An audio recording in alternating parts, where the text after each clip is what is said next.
podcast riset dan inovasi.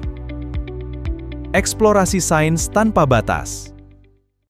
Halo Sobat BRIN semuanya, selamat datang di podcast BRIN bareng sama aku Fitria yang akan menjadi host untuk episode di hari ini. Tentunya akan banyak topik-topik yang menarik yang akan kita bahas, kita bicarakan, dan spesial di episode hari ini kita udah kedatangan narasumber kita juga. Untuk siang hari ini kita udah kedatangan Ibu Dr. Nurlely sebagai Prekayasa Ahli Utama BRIN. Selamat datang Ibu Nurlely.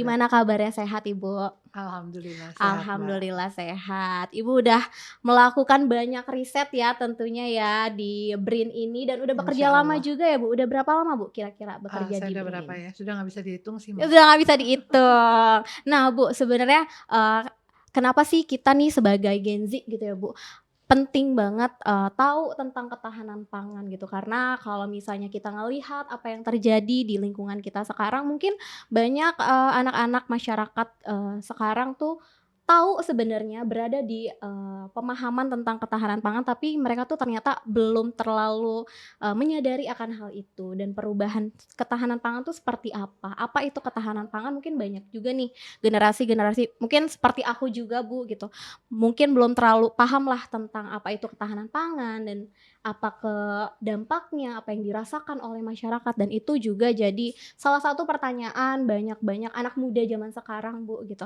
Episode kita kali ini kita akan membahas tentang ketahanan pangan, kenapa kita perlu fokus di produksi lokal gitu. Jadi ngomong-ngomong ketahanan pangan nih, kita udah dan industri-industri lokal gitu ya, apa sih yang sebenarnya udah terjadi dan bagaimana BRIN melakukan suatu riset tentang ketahanan pangan dan apa yang sudah dilakukan dalam riset-riset yang terjadi gitu.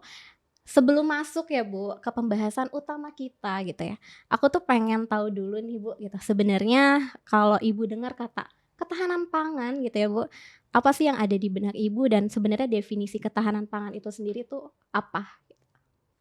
Baik, ini langsung dijawab ya. Langsung dijawab Ibu. Baik, bagus sekali ya. Maksudnya acara ini memang untuk Gen Z gitu kan. Memang harus tahu gitu, harus tahu tentang ketahanan pangan. Karena kan Gen Z ini penerus nanti gitu ya, ketika Benar. kami ini memang harus dibantu gitu sama Gen Z. Jadi kita berawal dari ketahanan pangan dulu gitu. Definisinya apa sih ketahanan pangan gitu. Sebenarnya ketahanan pangan itu terjadi ketika setiap orang dan setiap saat memiliki akses terhadap pangan yang cukup, aman, bergizi, dan sesuai dengan kebutuhan hidup yang sehat. Nah, itu sebenarnya adalah definisi dari ketahanan pangan. Nah, dari situ itu sebenarnya ada 4 unsur ya yang kita harus tahu gitu. Yang pertama adalah berarti pangan itu harus tersedia. Kemudian yang kedua, nggak hanya tersedia, masyarakat juga mampu membeli gitu ya. Kemudian pangan tersebut juga harus bergizi dan aman dikonsumsi. Serta kondisi tersebut harus berlangsung secara berkelanjutan. Jadi itu adalah salah satu dari definisi ketahanan pangan. Berarti ketahanan pangan itu nggak cuman terjadi satu kali gitu ya dan terpenuhi selama satu kali aja, tapi itu berkelanjutan ya Bu ya. Betul. Kalau kita bahas tentang definisi. Nah biar anak-anak muda nih zaman sekarang juga tahu ya, jadi apa itu ketahanan pangan, dan ternyata ketahanan pangan itu dimulai dari lingkup kecil tentunya, yaitu kita sebagai masyarakat yang nantinya akan terus menjadi generasi-generasi baru ke depannya gitu. Makanya kita harus tahu guys apa itu ketahanan pangan. Nah ngomong-ngomong ketahanan pangan nih Bu, kita udah tahu definisinya, lalu kenapa sih kita baik itu kita sebagai individu, baik itu kita sebagai masyarakat harus peduli sama ketahanan pangan, dan sebenarnya ada masalah apa yang terjadi saat ini Indonesia miliki atau Indonesia rasakan gitu ya terhadap ketahanan pangan saat ini? Baik, Indonesia tuh menghadapi tantangan yang semakin kompleks gitu ya. Kita tahu bahwa jumlah penduduk itu terus bertambah. Sekarang bukan 100 sekian lagi ya, sudah 200 sekian begitu. Sementara lahannya kan tetap atau mungkin bahkan berkurang. Nah, di samping itu juga ada perubahan iklim gitu yang kita itu tidak mudah sekarang itu untuk menetapkan kapan harus menanam dan sebagainya. Jadi sudah ada pergeseran yang menjadi di luar prediksi seperti itu. Nah, sementara kita juga masih bergantung gitu ya pada pasokan dari luar. Nah, kondisi ini membuat ketahanan pangan menjadi isu strategis yang harus dipikirkan bersama. Bukan hanya oleh pemerintah, tetapi juga oleh masyarakat. Masyarakat pasti Gen Z masuk ya di situ. Betul. Nah, kita juga harus tahu lalu apa sih yang terjadi kalau misalnya itu terganggu. Hmm. Seperti itu, Mbak. Nah, disinilah kita harus mulai paham gitu masalah ketahanan pangan itu sangat penting sebenarnya seperti itu. Karena nanti larinya juga ke arah kerawanan pangan. Lalu masalah yang terjadi di masyarakat saat ini Bu terhadap ketahanan pangan itu apa kira-kira? Kalau misalnya memang tadi tidak terpenuhi, nanti akan terjadi kerawanan pangan. Mhm. Nah, kerawanan pangan itu terjadi ketika masyarakat tidak mampu memperoleh pangan dalam jumlah maupun kualitas yang memadai. Tidak hanya jumlah ya, tapi juga kualitas. Nah, ini akan berdampak nanti itu beruntun gitu dampaknya. Yang tahap pertama adalah terganggunya ketersediaan pangan. Ketika pasokan menurun, harga pasti akan naik gitu ya. Betul betul. Kalau harga pangan naik, itu kan menyebabkan daya beli dari masyarakat akan berkurang gitu.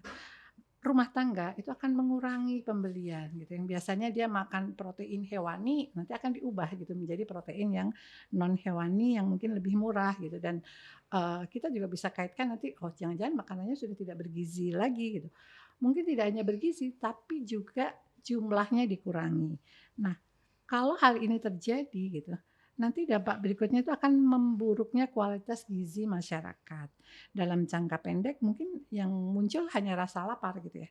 Tetapi dalam jangka yang panjang itu akan muncul masalah gizi seperti anemia, stunting, wasting, penurunan daya tahan tubuh, bahkan peningkatan penyakit tidak menular gitu karena pola makan yang tidak seimbang. Anak-anak akan kekurangan protein, ibu hamil mengalami kekurangan zat besi, dan lansia itu juga akan mengurangi akan terjadi penurunan kesehatan. Jadi kerawanan pangan ini juga tidak hanya berhenti pada gizi, tapi juga bisa memicu masalah ekonomi. Gitu.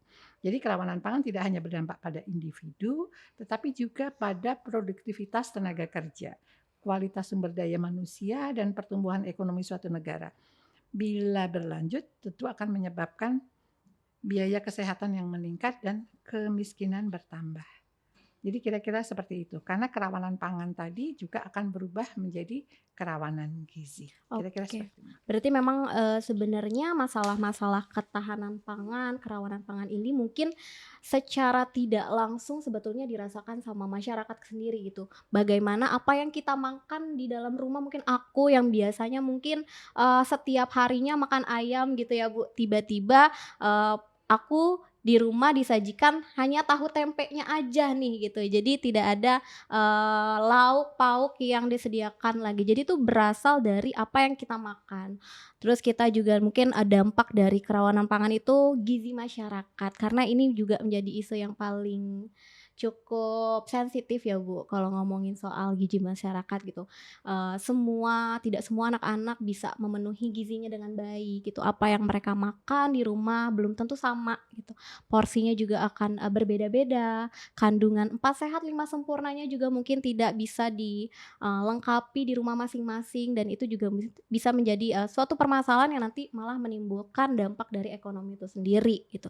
Berdasarkan dari kata Ibu Nurlely itu nanti bisa berdampak sama ekosistem sama ekonomi kita, dan nanti juga akan berdampak oleh kemiskinan yang meningkat ya Bu. Kita nggak mau dong itu sampai terjadi gitu, khususnya di negara kita ya, di Indonesia yang mungkin kalau ngelihat angka kemiskinan memang cukup bisa dikatakan tinggi ya Bu. Tapi harapannya dengan hal kecil yaitu dari apa yang kita makan itu ternyata berdampak sama ekonomi kita, dan kita nggak mau nanti generasi-generasi ke depannya merasakan hal yang sama gitu.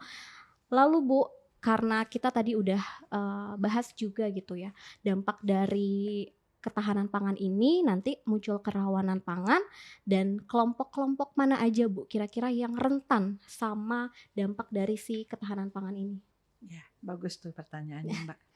Jadi yang paling terdampak dari kerawanan pangan adalah golongan rentan, kelompok rentan, kita sebutnya seperti itu ya. Siapa sih kelompok rentan itu? Kelompok rentan adalah mereka yang memiliki kebutuhan gizi yang tinggi gitu ya, tetapi kemampuan ekonominya terbatas. Antara lain siapa? Seperti ibu hamil, ibu yang sedang menyusui, bayi, kemudian anak balita dan juga lansia. Itu termasuk juga masyarakat miskin. Mengapa mereka terdampak? Karena sedikit saja terjadi kenaikan harga pangan ya, atau berkurangnya ketersediaan pangan, mereka langsung mengalami penurunan kualitas konsumsi. Sebagai contoh misalnya, mungkin baru-baru kemarin ya, misalnya ketika harga telur naik gitu ya, keluarga yang mampu mungkin tetap bisa membeli begitu. Namun keluarga yang miskin akan mengurangi pembelian telur itu. Akibatnya anak akan kehilangan sumber protein yang berkualitas. Dan jika kondisi ini berlangsung lama, maka akan mengganggu pertumbuhan si anak. Hal ini juga sama gitu ya ketika ibu hamil mengonsumsi makanan yang kurang bergizi. Kekurangan energi protein dapat meningkatkan resiko bayi lahir dengan berat badan rendah, mungkin pernah dengar ya BBLR gitu. Nah pada lansia kalau asupan protein kurang maka massa ototnya itu akan berkurang. Kira-kira seperti itu dampak-dampaknya untuk mereka yang termasuk golongan rentan. Jadi kita bisa sebut bahwa kelompok rentan itu sebenarnya bisa menjadi indikator gitu ya, paling sensitif terhadap keberhasilan sistem pangan. Berarti kelompok-kelompok rentan itu kurang lebih memang adalah masyarakat-masyarakat yang berada dalam lingkar kemiskinan gitu ya. Ibu hamil, terus juga mungkin ibu menyusui, balita, lansia gitu, dan ini banyak sebenarnya mungkin kita temuin ya Bu, khususnya di Indonesia, di wilayah-wilayah itu. Terutama mungkin desa-desa yang terpencil, yang bagaimana mereka mendapatkan pemasokan sumber gizinya itu sulit gitu ya. Secara jarak tempuh untuk mendapatkan satu sayur mungkin harus mereka bayar lebih mahal gitu. Nah ini mungkin jadi salah satu alasan mungkin kenapa kita perlu tahu juga tentang pangan lokal ya Bu. Ngomong-ngomong tentang pangan lokal, berarti kita tuh harus membangun sistem pangan yang tangguh untuk masyarakat kita, biar nggak mudah mengalami kerawanan pangan. Dan bagaimana kita atau mungkin hal yang sudah Ibu lakukan dalam membangun sistem pangan yang lebih tangguh untuk masyarakat? Baik, jadi gini ya, pangan lokal itu bisa menjadi solusi Mhm. sebenarnya. Kalau Indonesia begitu kaya akan sumber daya alam, mengapa kita masih khawatir gitu sebenarnya ya Betul. terhadap ketahanan pangan? Ya, jawabannya adalah karena pola konsumsi kita masih sangat bergantung pada komoditas tertentu. Gitu. Mhm. Selama ini pangan lokal itu sering dipandang sebagai makanan tradisional atau mungkin makanan kampung gitu Iya kali ya iya kalau untuk betul. Gen Z yang menyikapi gitu. Padahal pangan lokal adalah sumber daya strategis gitu harusnya yang dimiliki oleh setiap daerah. Indonesia ini kan sangat kaya. Masalahnya kita bukan kekurangan sumber pangan gitu Mhm. sebenarnya, tetapi kita belum memanfaatkan seluruh potensinya. Setiap daerah tuh memiliki kekayaan yang berbeda. Ini sebagai contoh ya, kalau misalnya di Papua dan Maluku mungkin di sana banyak ditemui sagu, walaupun sagu tidak hanya ditemui di sana saja gitu, tetapi di sana sangat banyak sagu dan itu menjadi makanan pokok mereka. Kemudian seperti sorghum, itu juga merupakan salah satu pangan lokal. Dia ada di Nusa Tenggara. Jagung itu banyak di wilayah Indonesia Timur. Ubi kayu, ubi jalar mungkin hampir ya di seluruh Indonesia ada. Kemudian kita masih punya lagi sumber daya lain seperti talas, garut, ganyong, suwek, porang, kelor gitu ya. Hingga berbagai jenis kacang-kacangan lokal gitu. Semuanya itu memiliki potensi sebenarnya yang kita bisa manfaatkan dan dia bisa sebagai sumber karbohidrat, protein, vitamin maupun mineral gitu. Jadi dengan keberagaman pangan lokal itu menjadi sumber yang unggul gitu sebenarnya. Kenapa disebut unggul gitu? Karena dia lebih mudah diperoleh gitu. Dan dia juga lebih sesuai gitu dengan kondisi agro ekosistem daerah. Lebih tahan terhadap perubahan iklim. Nah, kondisi-kondisi ini akan mengurangi ketergantungan impor, menggerakkan ekonomi desa, serta mempertahankan budaya pangan masyarakat. Gitu. Jadi kalau kita sebut pangan lokal ya jangan kita sebut sebagai makanan tradisional yang tertinggal gitu. tapi sebagai sumber pangan masa depan.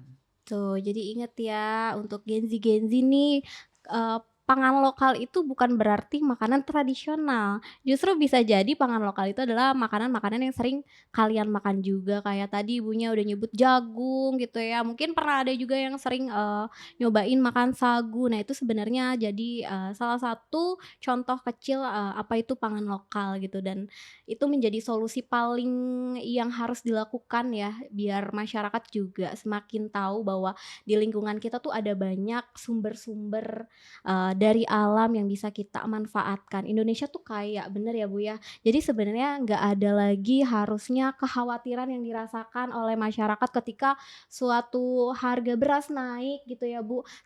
Semuanya udah tahu tentang, pangan lokal tuh seperti apa, jadi bisa memanfaatkan dari sana. Jadi ketika suatu barang harganya, naik nih, biasanya kalau Gen Z gitu ya, padahal dia kayak aku deh Bu gitu ya Bu, aku tuh jarang masak sebenarnya di rumah gitu, tapi ketika aku mendengar suatu berita, membaca suatu berita ada harga yang naik gitu ya, beras naik, telur naik, itu tuh jadi ikut khawatir juga gitu, apakah di rumah, orang tua aku merasakan, kesulitan juga atas kenaikan itu, tapi sebenarnya mungkin perlu lagi, anak-anak nih, anak-anak muda kayak aku gitu mungkin, atau orang tua yang ada di rumah tuh tahu apa solusi yang bisa kita lakukan ketika suatu barang menaikkan, harganya gitu ya Bu, ada kenaikan harga di dalamnya gitu. Itu sih yang bisa, teman-teman nih Gen Z terutama ya, biar semakin tahu gitu kalau misalnya harga beras naik, nggak usah khawatir gitu ya Bu, ada jagung, ada ubi juga mungkin yang bisa jadi alternatif. Karena sebenarnya mungkin pola aku melihat sih Bu, aku melihat, generasi-generasi aku khususnya gitu, sekarang juga sebenarnya udah melek dengan kesehatan mereka masing-masing gitu.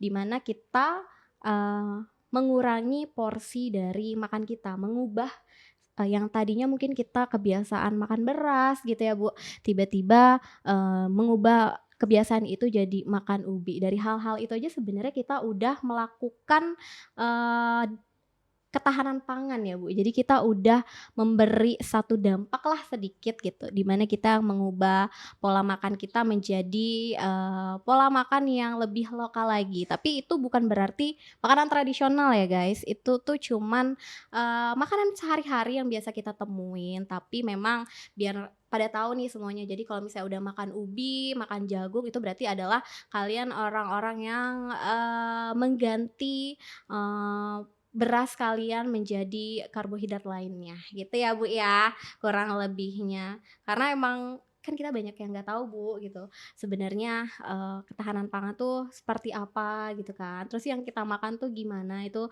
jadi salah satu mungkin generasi-generasi yang sekarang, bingung juga gitu. Makanya dengan podcast inilah gitu ya, kita menjawab langsung pertanyaan-pertanyaan dari anak-anak muda sekarang tentang ketahanan pangan, gitu. Lalu Bu, mungkin nggak semuanya tahu ya untuk, pangan lokal ini, lalu mungkin ada, sesuatu yang dilakukan oleh Ibu atau sesuatu yang dilakukan oleh BRIN, yaitu diversifikasi pangan lokal. Itu seperti apa Bu dan bagaimana? Baik ya. Jadi, tadi Mbak sudah melakukan diversifikasi ya Betul, sebenarnya. oke. Jadi diversifikasi itu bukan berarti kita mengganti makanan pokok kita yang biasanya beras, nasi gitu ya, dengan atau menghilangkan nasi lah Mhm, ya, itu tidak gitu ya. Tapi kita bisa kalau kita misalnya kita itu tergantung pada satu komoditas saja gitu. Makanya tadi sudah disampaikan ketika komoditas itu nggak ada, kita jadi sulit gitu ya. betul. Padahal sebenarnya masih ada sumber, karbohidrat yang Mhm, lain gitu, yang mungkin juga mempunyai nilai kesehatan yang bagus gitu. Misalnya yang sekarang banyak kan, kita bisa mengganti nasi itu dengan beras porang gitu ya, mhm, atau, betul. kita punya banyak lah ya, punya banyak seperti, eee, singkong, pisang, sagu, jagung, itu semuanya hampir sama gitu ya, dia sebagai sumber karbohidrat gitu. Nah, namun gitu ya, eee, apa namanya, pangan lokal itu tadi tidak otomatis gitu ya menjadi solusi gitu. Dan kekayaan sumber daya saja itu belum cukup gitu. Banyak pangan lokal yang masih memiliki keterbatasan. Misalnya umur simpannya masih pendek, atau cita rasanya gitu ya, yang belum diterima secara luas, mungkin hanya daerah tertentu gitu. Nah ini bagaimana kita bisa meningkatkan cita rasa itu menjadi lebih luas lagi. Atau bisa jadi masih mengandung kandungan anti nutrisi, atau proses pengolahannya yang belum efisien gitu. Nah pangan lokal ini juga harus bersaing gitu kan. Artinya kualitasnya harus ditingkatkan. Nah, disinilah kami dari BRIN gitu, itu berperan melakukan eksplorasi potensi bahan lokal, identifikasi potensi, analisis kandungan gizi, keamanannya seperti apa, kemudian teknologi pengolahannya seperti apa, peningkatan mutunya, juga pengemasan gitu ya, pengemasannya seperti apa, hingga hilirisasi gitu, agar penelitian kami yang pangan lokal tadi bisa dimanfaatkan oleh industri dan UMKM. Kira-kira seperti itu. Jadi nanti inovasi kami itu bukan hanya menghasilkan publikasi ilmiah gitu, tetapi juga meningkatkan nilai tambah ekonomi dan memperluas akses masyarakat terhadap pangan bergizi. Oke, berarti memang, riset yang dilakukan oleh BRIN itu sendiri nantinya memang dari hal kecil yang berdampak kepada masyarakat ya, Bu, ya. Lalu, kalau misalnya ngomongin riset, Bu, pasti ada contohnya dong gitu ya, ada contoh konkretnya dari riset yang sudah dilakukan gitu. Mungkin Ibu bisa beri info ke kita gitu ya, biar masyarakat juga mungkin lebih tahu sebenarnya apa sih yang sudah dilakukan oleh BRIN gitu ya, riset seperti apa, contohnya, bagaimana, dan apa yang dirasakan sama masyarakat itu dari sendiri?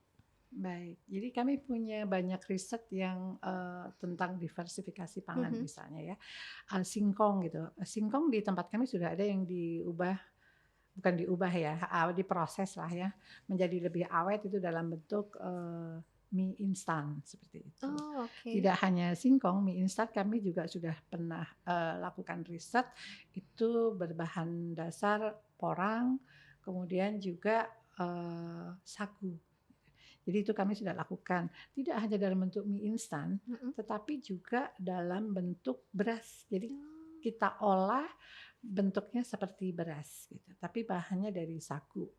Bahannya ada juga yang dari jagung gitu ya. Jadi masyarakat misalnya pengen makan produk yang basisnya adalah bukan beras tapi bentuknya seperti beras gitu. Sebenarnya kami sudah ada risetnya dan itu sudah ada beberapa yang diadopsi oleh UMKM untuk produksinya. Jadi bisa dilihat di e-commerce gitu ya, bahwa ada produk-produk seperti itu yang itu merupakan sebenarnya risetnya adalah riset dari BRIN gitu. Kemudian kami juga ada beberapa ya yang sudah kami kembangkan, maksudnya tidak hanya saya tapi kami kembangkan, itu tentang kedelai gitu ya. Kedelai memang kita ubah jadi tempe, tapi Mhm. tempenya tidak hanya tempe biasa gitu ya. Kami ada rubah tempe menjadi cookies, kemudian Oh, tempe menjadi fortifikan. Tempe itu kan banyak proteinnya, betul. dan proteinnya bagus ya untuk tempe, asam aminonya bagus. Nah itu sudah kita fortifikasi ke mie instan gitu. Jadi orang kalau makan mie instan nggak hanya karbohidrat tetapi sudah ada proteinnya. Kita ada juga seperti itu riset-risetnya. Nah, kalau beberapa waktu yang lalu ada juga kedelai itu kita ubah menjadi biopeptida. Mungkin biopeptida apa sih ya gitu. Nah. Biopeptida itu kalau protein gitu panjang itu kita Mhm. potong-potong gitu.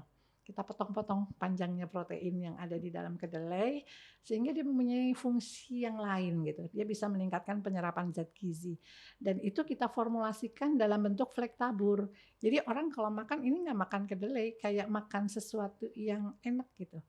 Pernah lihat furikake nggak?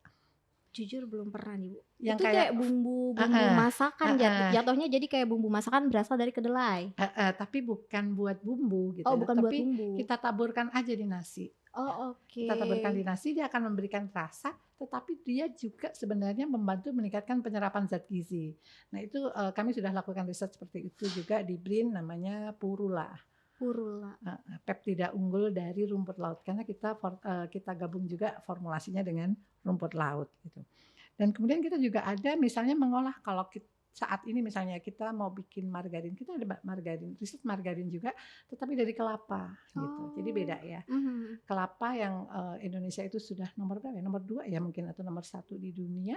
Nah itu kita bisa olah dia menjadi bahan baku untuk bikin margarin, untuk bikin yogurt, untuk bikin pangan-pangan olahan yang lain. Banyak sekali yang sudah kita lakukan terkait dengan riset pangan lokal. gitu. Jadi intinya bahwa semua tadi kita ingin meningkatkan nilai tambah sekaligus memperluas peluang pasar gitu. Jadi di sini riset sebenarnya berperan. Risetnya sudah dilakukan gitu ya Bu, udah banyak banget bukti-bukti nyata gitu yang mungkin tidak secara langsung dirasakan langsung ya oleh masyarakatnya, tapi mungkin dari sisi kita tuh kaya, jadi kita tuh punya yang namanya mungkin supermarket alam gitu ya Bu, setiap daerahnya, dan mungkin setiap supermarket alam ini sudah menghasilkan riset-riset yang telah dilakukan sama BRIN juga gitu. Jadi tanpa kita sadari sebetulnya ketahanan pangan ini juga sudah kita rasakan sebetulnya gitu ya. Terutama nih mungkin anak-anak muda juga sudah ternyata tidak disengaja sudah melakukan yang namanya diversifikasi ya Bu, kita sebagai anak-anak dengan cara yaitu tadi kita nggak langsung total mengganti bahan utama makan kita gitu, tapi kita lebih mengurangi tapi memodifikasi juga makan kita biar nggak beras terus gitu ya. Jadi kita tidak ketergantungan sama yang namanya beras, dan itu sudah dilakukan riset-risetnya oleh Ibu Nurleli juga salah satunya, dan juga tim dari BRIN. Jadi itu yang mungkin nanti akan disebarluaskan juga ya Bu ke masyarakat gitu.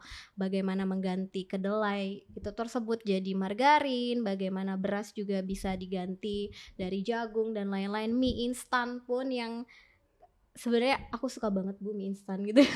Siapa yang gak suka mie instan gitu. Udah gitu kalau sebagai anak kos tuh mie instan tuh adalah salah satu makanan yang menurut aku paling mudah diakses sama anak-anak kos gitu ya. Yang paling gampang, paling enak. Tapi kalau misalnya kita ngelihat kandungan yang ada di dalam mie instan, memang itu yang perlu dikurangi ya Bu sebetulnya gitu.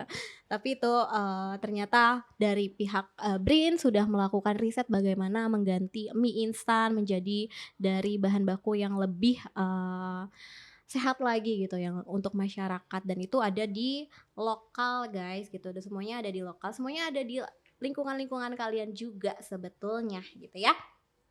Seperti itu. Lalu Bu, kalau ngomongin risetnya sudah dilakukan gitu ya, masyarakat sudah diberi informasi, sudah diedukasi gitu. Lalu sekarang mungkin timbul lagi pertanyaan Bu gitu dari masyarakat, bagaimana mewujudkan sistem pangan lokal yang kuat gitu. Apalagi kan tadi sempat di-highlight juga kalau Indonesia tuh nggak miskin guys gitu. Kita punya banyak, kita kaya raya banget terutama di alam gitu ya Bu. Indonesia sangat luas, sangat kaya, dan itu bagaimana sih dari kita sendiri untuk mewujudkan sistem pangan lokal kita tuh biar kuat gitu? Baik, iya. Jadi kita memang harus membangun pangan lokal, itu memerlukan kolaborasi gitu ya, kolaborasi dari semua pihak. Sebagai konsumen, sebagai pelaku usaha, sebagai akademisi maupun sebagai pemerintah. Nah, kalau sebagai konsumen apa gitu ya peran sertanya? Jadi ya mohon gitu ya membeli produk yang lokal, Oke. mencoba pangan lokal gitu juga. Kita juga harus mengurangi food waste gitu ya. Jadi tidak sia-sia lah gitu makanan kita. Kemudian kalau sebagai pelaku usaha bagaimana gitu ya? Pelaku usaha kalau bisa ya mulai gitu ya menggunakan bahan baku lokal. Kalau akademisi ya kita melakukan riset dan inovasi, tentunya tidak hanya riset ya, tapi riset yang menjadi solusi gitu. Dan kalau untuk pemerintah harus menciptakan ekosistem yang kondusif. Saya rasa itu yang akan bisa menjadi sistem pangan yang hanya akan kuat gitu apabila seluruh mata rantai tadi saling mendukung.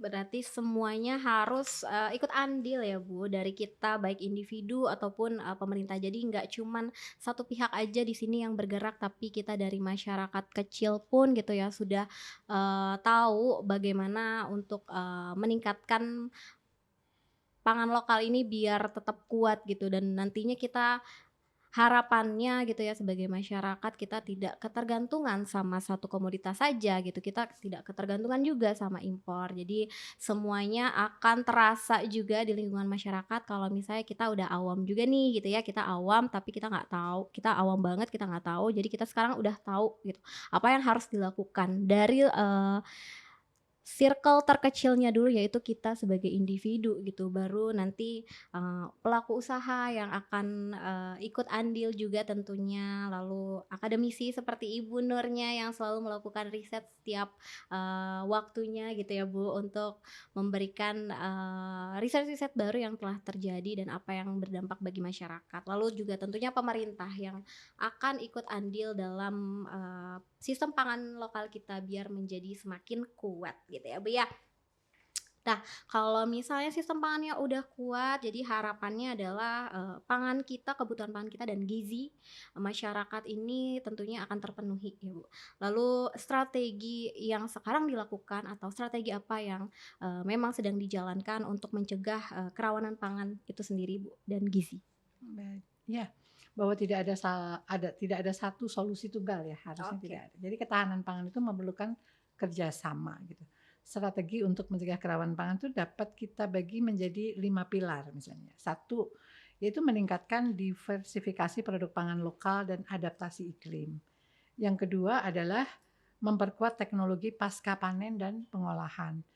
Kemudian yang ketiga itu memperbaiki distribusi dan rantai pasok. Yang keempat adalah kita juga perlu meningkatkan edukasi konsumsi pangan. Pangan yang beragam, bergizi seimbang, dan tentu aman. Yang terakhir ya memperkuat kolaborasi gitu antara pemerintah, kemudian saya sebut BRIN gitu ya, perguruan tinggi, industri, UMKM, petani, nelayan, dan masyarakat. Gitu. Jadi pembangunan sistem pangan itu harus memperhatikan juga keberlanjutan lingkungan gitu agar mampu memenuhi kebutuhan generasi yang akan datang.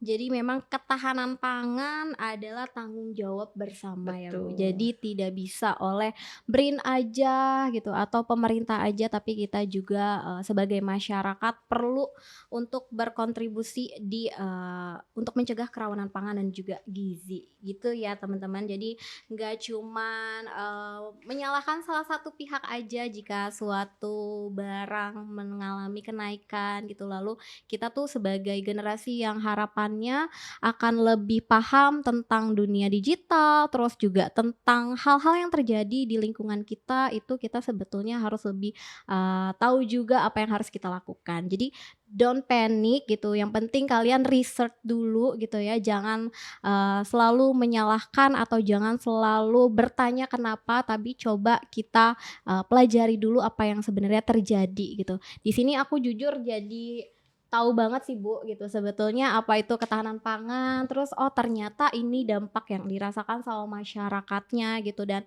itu mulai terbayang juga sih sama aku. Mungkin saat ini aku sebagai, generasi muda yang merasakan itu pengen berkontribusi juga ya dengan cara ya tadi mungkin aku ngubah, cara makan aku gitu, balik lagi cara makan, kita diubah tapi tidak diganti tapi diubah gitu dan itu sudah terjadi dan itu sudah dilakukan riset-risetnya bagus juga lalu harapannya bisa berdampak. Jadi nggak ada lagi yang namanya, kondisi di mana, pihak-pihak yang rentan ini nantinya akan berdampak kayak seperti ibu hamil tadi juga sempat di-mention sama Ibu Nurnya, kelompok-kelompok ini yang akan rentan untuk, dapat permasalahan dari pangan itu sendiri. Jadi ketahanan pangan bukan cuman tanggung jawab satu orang aja, tapi kita semua sebagai masyarakat, nggak cuman yang muda, tua gitu ya, atau anak-anak gitu, karena semuanya berasal dari apa yang kita makan, apa yang kita jalani setiap harinya, dan itu perlu kita jaga bersama-sama. Mungkin Ibu ada, pesan atau kata penutup gitu ya untuk masyarakat yang ada di sana yang biar lebih paham lah Bu tentang ketahanan pangan dan bagaimana caranya untuk menjaga ketahanan pangan itu sendiri. Ya, ini penting ya kayaknya ya. Jadi Indonesia itu sesungguhnya tidak miskin pangan gitu. Kita kaya akan sumber daya hayati. Tantangan kita itu bukan menemukan pangan baru, tetapi mengenali, mengembangkan dan memanfaatkan kekayaan yang telah tersedia di sekitar kita. Ketahanan pangan bukan hanya soal menghasilkan lebih banyak makanan, melainkan memastikan setiap keluarga memperoleh pangan yang aman, bergizi, terjangkau, dan berkelanjutan. Disinilah pangan lokal didukung oleh ilmu pengetahuan dan inovasi, menjadi fondasi penting menuju Indonesia yang sehat, mandiri, dan tangguh menghadapi berbagai krisis. Wow, menyentuh sekali, Bu. Jadi tadi yang aku sempat, ingat dan aku highlight adalah Indonesia sesungguhnya tidak miskin pangan. Jadi kita tuh sangat kaya dan kita sangat berpotensi untuk membangun, pangan lokal yang lebih bagus lagi ke depannya. Bahkan kita bisa mungkin jadi, lebih pemasok di ekspornya gitu. Jadi nggak cuman impor aja soal beras dan lain-lainnya, bahkan kita juga bisa loh ternyata jadi sumber utama, bahkan terutama di lokal juga gitu. Jadi semua masyarakat, eee, mendapatkan pangan yang cukup, pangan yang bergizi, lalu juga terjangkau dan semuanya berkelanjutan, gitu ya. Tadi yang bisa aku highlight, kata-kata indah dari Ibu Nur di siang hari ini. Sebelumnya Ibu, terima kasih banyak untuk waktu yang udah Ibu, berikan kepada kita di sini, untuk masyarakat, untuk generasi muda, nggak cuman generasi muda aja sih sebetulnya ya Bu ya. Harapannya ini bisa didengar sama seluruh masyarakat yang ada di Indonesia, biar seluruh masyarakat yang ada di Indonesia ini bisa, paham tentang ketahanan pangan itu sendiri. Makanya mereka bisa mengubah mungkin pola makan mereka dan mereka nanti ke depannya udah nggak ada namanya panik-panik lagi ketika suatu barang atau suatu komoditas bisa ada kenaikan harga gitu ya Bu. Jadi harapannya setelah ini masyarakat-masyarakat semuanya sudah mengerti apa itu ketahanan pangan, udah nggak khawatir lagi dengan apa yang terjadi, nggak usah khawatir juga Ibu Nur dan tentunya BRIN yang akan melakukan riset-riset nanti ke depannya. Jadi nggak cuman satu riset yang dilakukan, tentunya akan panjang dan berkelanjutan. Jadi semuanya akan hidup bahagia ya Bu, dengan gizi yang cukup gitu ya. Karena gizi itu hal yang penting ketika pertumbuhan kan, memang berasal dari apa yang kita makan ya Bu. Saya tumbuh misalnya dari makan, makanan bergizi gitu, makanya sehat gitu, walaupun tingginya nggak tinggi-tinggi banget gitu ya Bu. Tapi apa yang, saya makan saya rasa cukup untuk gizi saya di pertumbuhan saya di umur saya yang sekarang ini. Terima kasih sekali lagi untuk Ibu Nurlely sudah menyempatkan waktunya. Jangan kapok Ibu datang ke podcast BRIN kita, nanti kalau misalnya kita harus membahas lagi ketahanan pangan yang lainnya atau Ibu melakukan riset mau dong podcast lagi, kita welcome banget Ibu ya. Jadi jangan cuman, di sini aja gitu ya teman-teman, nanti akan ada episode-episode lainnya bersama narasumber-narasumber yang lain yang juga sudah, melakukan banyak riset nih khususnya di Indonesia untuk membuka pikiran kita sebagai masyarakat biar tahu apa yang sedang terjadi. Jadi nantikan terus episode-episode dari, podcast BRIN, sampai ketemu lagi di podcast selanjutnya. Bye-bye. Terima kasih Bu. Sama-sama, Mbak.